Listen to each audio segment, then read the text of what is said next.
Let's think about this for just a second. $55,000 for a Toyota. But it's a Toyota that makes 400 pounds of torque. That's muscle car territory, and it comes from a hybrid drivetrain that thinks it's saving the planet. Toyota calls this the Crown Platinum, and they're charging BMW money for what looks like a Camry that's been hitting the gym and drinking protein shakes. The question isn't whether Toyota has lost their minds pricing a hybrid sedan at luxury car money. The question is, can the rest of this Crown back up those muscle car torque numbers? Buckle up, my friends. Let's go for a drive.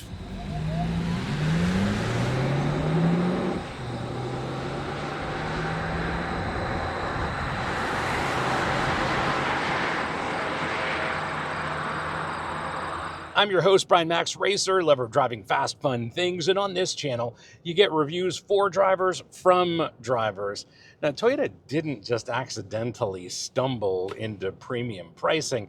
It's a fundamental shift in how they're positioning the upper end of the brand, and especially this product, against competition from Europe. The question isn't whether they can build a fast hybrid. I think that's a foregone conclusion. The question really is, can they justify this European level premium pricing for the Toyota badge and Japanese engineering? Before we get into what it's like to drive, let's have a look at it in a little more depth.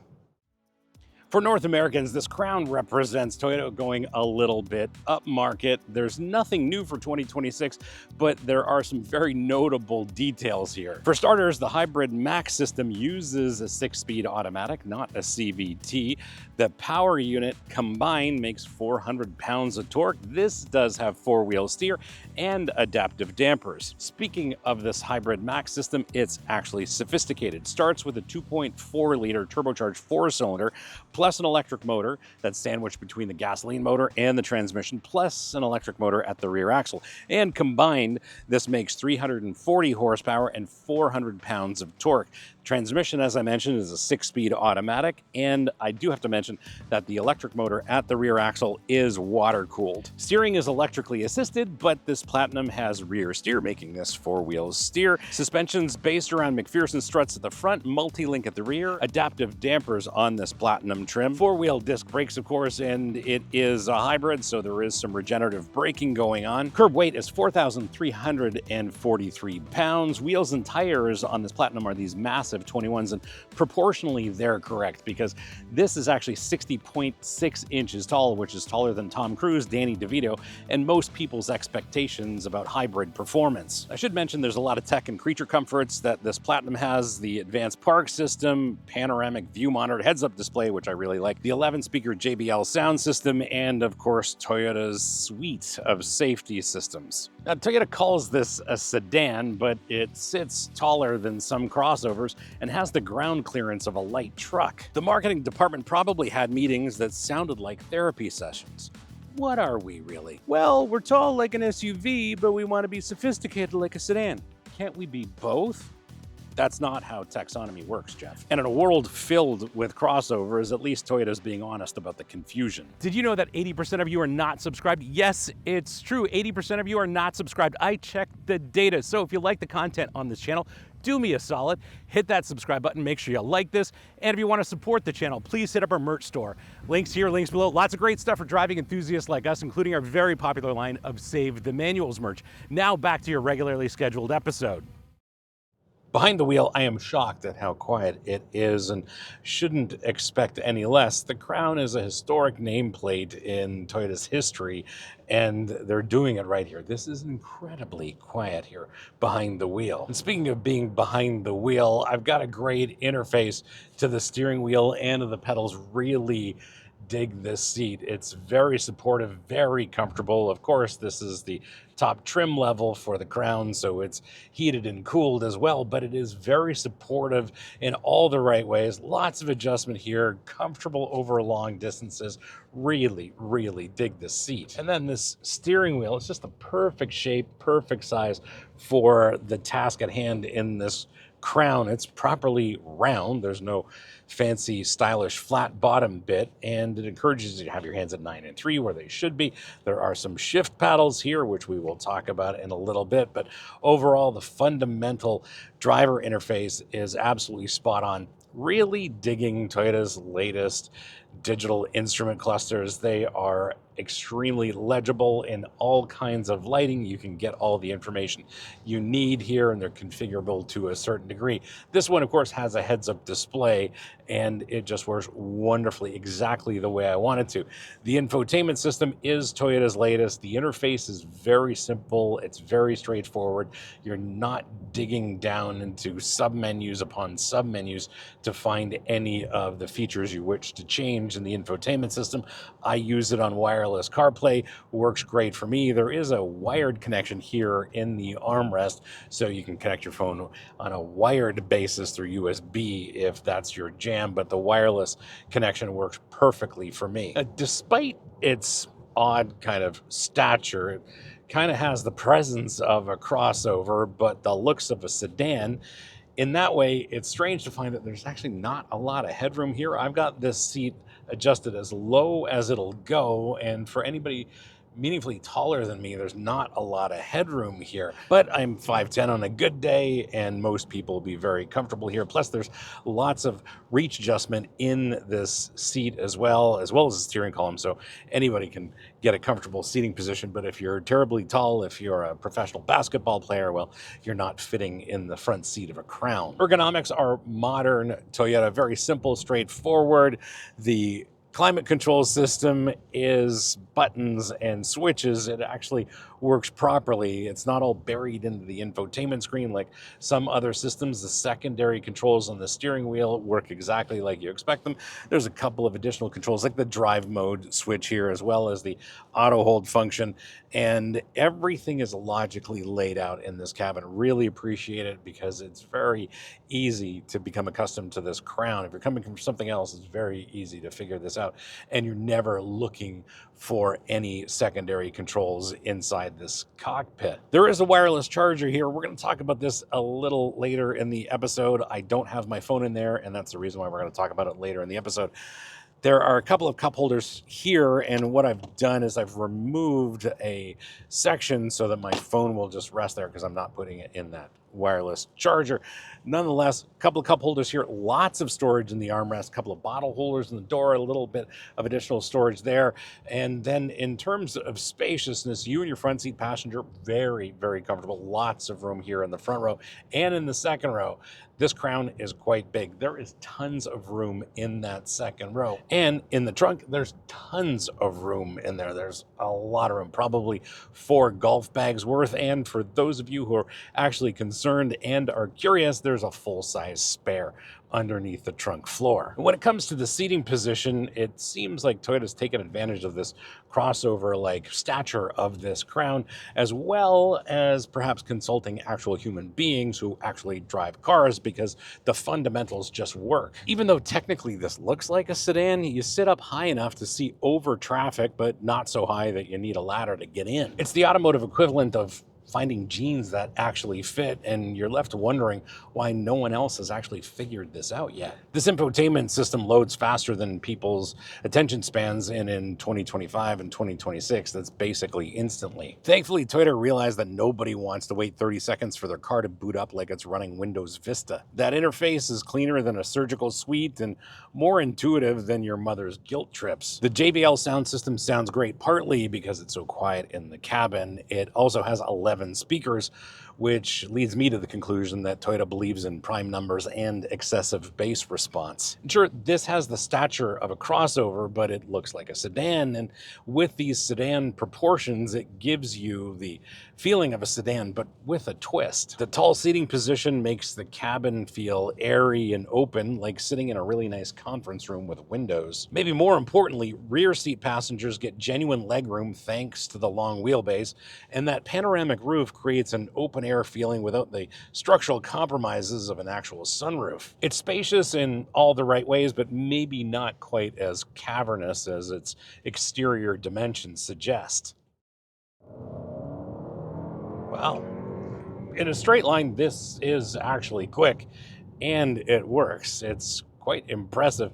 Some people have gotten 0 to 60 in as low as the low 5s. I think you can count on about 5.5, 5.6 to be fair. And in the real world, that is very quick, especially when you're on the move. all three motors, those two electric motors and the gasoline motor, just work together, and getting up to highway speeds, no trouble at all. Maximum velocity in this thing is 129 miles an hour, and that is electronically limited, of course. I think these hybrid max systems are exactly what happens when engineers get tired of people complaining that hybrids are boring. Here they take the 2.4-liter turbo, add two electric motors, and create something that produces more torque than some muscle cars while sipping fuel like it's a straight-edge Prius. In normal driving, the power delivery is so seamless, you'll start questioning whether internal combustion engines were just a phase we went through, like frosted tips or thinking we could change people. Acceleration builds like a strong argument, starts reasonable, gains momentum quickly, and before you know it, you're committed to something you weren't sure you wanted to be involved in, and I've done that many times. Now, if you do ask for a touch of aggression, like at a stoplight, for example, well, this isn't going to respond like a GR Supra.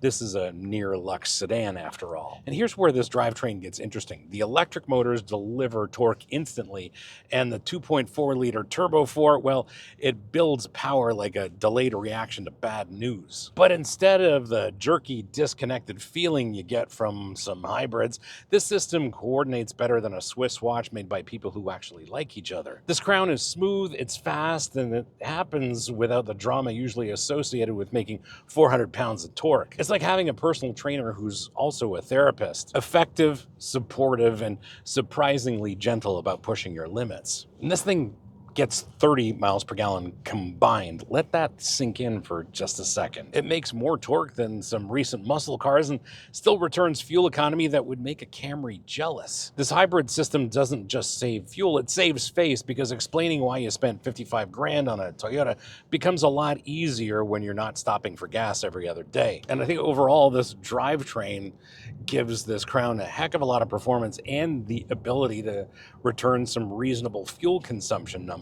The sophistication of this drivetrain is pretty wild because it all works extremely well together. It's very well coordinated. It's so quiet in here. And then when you want all the acceleration in the world, well, you've got that too. But what's astonishing is how well the gasoline motor and the two electric motors work so well together. Far better than any political parties, and much more effective too. In Toyota speak, they call it adaptive variable suspension and it's adaptive dampers, but it's Toyota's response to the age-old question, can we make something ride comfortably and make it a little sporty too? The answer is apparently yes, but it requires more computing power than most people have in their homes. The system reads the road ahead, adjusts the dampers in real time, and basically thinks about your comfort more than you do. It's like having a personal assistant whose only job is to make sure you never feel a pothole or a speed bump. The ride quality in comfort mode is so smooth, you'll start judging other cars' ride quality like they personally offended your spine. Now, that does come with a trade-off, however, and this suspension is definitely tuned to prioritize comfort over handling. And we just switched the drive modes over to normal, so we've got that comfort level of damping. And anytime we hit a moderate road imperfection, a bump in the road, well, we get a little bit of secondary motion there. And not really a big fan. Best way to deal with that is to switch this over to sport or my custom mode, and the dampers adjust compression and rebound settings, so we've got better body and wheel control. Now, make no mistake, in sport mode and then damper sport mode, this is not a harsh ride whatsoever. It's just a little bit more buttoned down than it is in comfort mode, and it's my preferred mode for the suspension, that's for sure. But overall, no one will be complaining about ride quality in this Crown. And I have to mention rear comfort drive mode.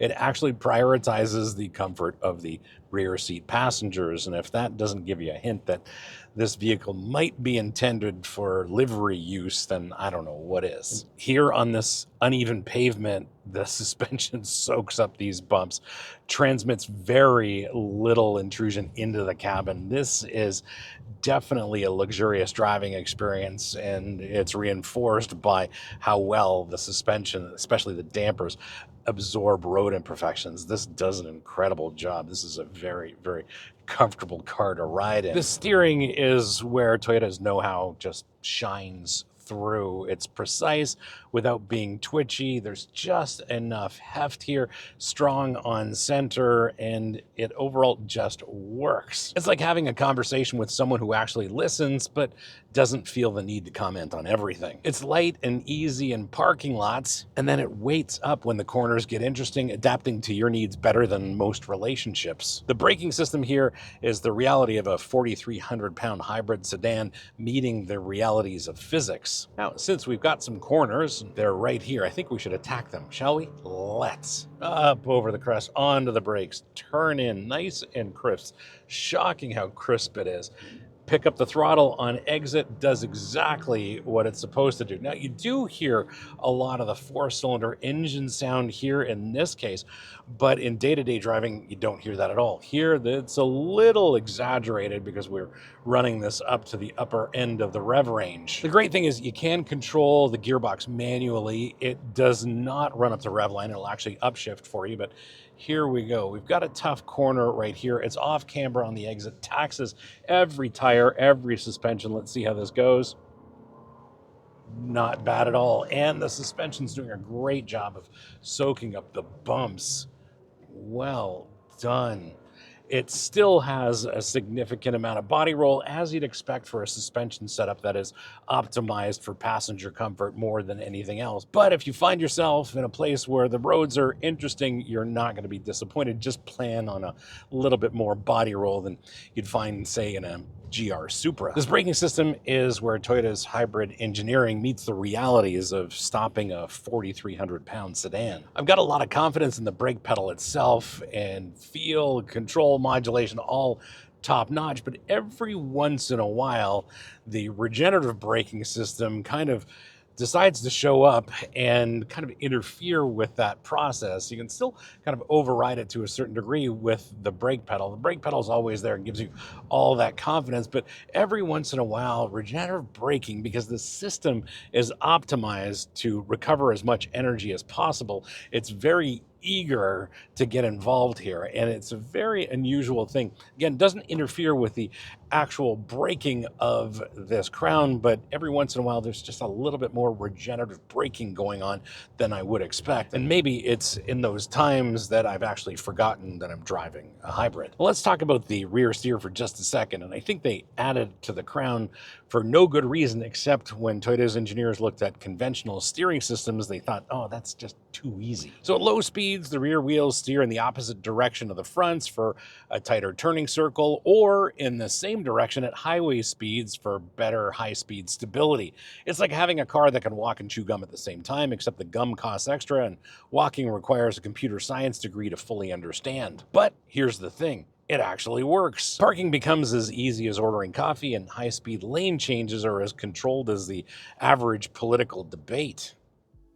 How do you spec yours? Well, it's actually fairly straightforward because Toyota only gives you a few options to choose from. It does make your life easy. What you are looking at is a 2026 Toyota Crown Platinum in finish line red with the black leather interior. Base price in the US for the XLE, which has the less powerful hybrid drivetrain, is $41,440. As tested, this is $55,415. In Canada, the entry-level model is the Limited, not the XLE, still has the less powerful drivetrain, and that price is $54,937. As tested, this Platinum here in Canada is $64,720, and these prices are before freight, taxes, fees, etc. In terms of speccing yours, it comes down to two things. One, which drivetrain would you like? Would you like this powerful one or the lesser one, which actually gets better mileage?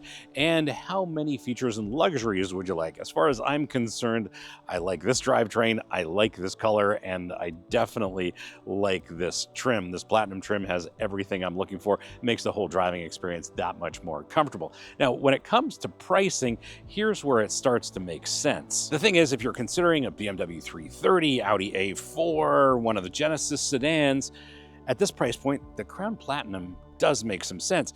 If you're thinking about a regular Camry, this is going to cause some cognitive dissonance that therapy can't fix. And we've seen this with other manufacturers. Toyota's betting that buyers are tired of choosing between reliability and luxury and are willing to pay premium prices to avoid that compromise. It's expensive, but it's expensive like a good lawyer. You never want to test that value, but you're glad you paid for quality when it matters. And before you get all excited and think this Crown is perfect and you just have to order one, well, we've dug deep into what owners are saying on the forums and subreddits about this Crown and their real-world experiences, and it's a lot more revealing than anything I can figure out in a week-long test. Now, if you drive like me, some Crown Platinum owners are reporting real-world fuel consumption in the mid-20s, not the EPA's optimistic 30 miles per gallon.